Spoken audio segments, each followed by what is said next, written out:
L'info écho avec Capital. Le coup de gueule du jour est poussé par les propriétaires de résidences secondaires. Depuis 2015, certains d'entre eux subissent une majoration de la taxe d'habitation, un mécanisme tout à fait légal que les communes qui se situent dans une zone où l'offre de logement pose problème peuvent instituer en conseil municipal cette année. Près de 230 villes ont mis en place cette surtaxe, une majoration dont le taux varie entre 5 et 60%.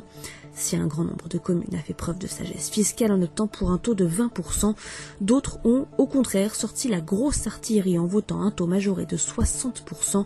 C'est le cas à Paris ou à Nice, mais aussi à Saint-Nazaire en Loire-Atlantique.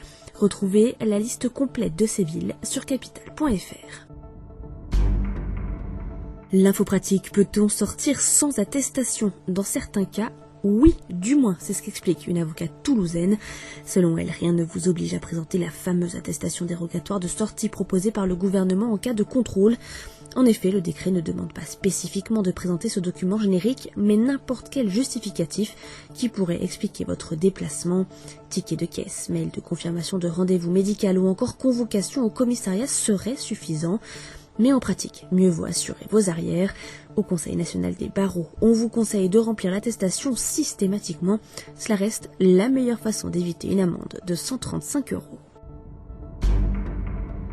Le chiffre du jour 5, comme la 5G, annoncé depuis des semaines. Le lancement de cette nouvelle technologie est en effet effectif depuis hier. Si les opérateurs sont sur le pied de guerre pour attirer les consommateurs, la 5G provoque aussi de la part de ces derniers des réactions hostiles.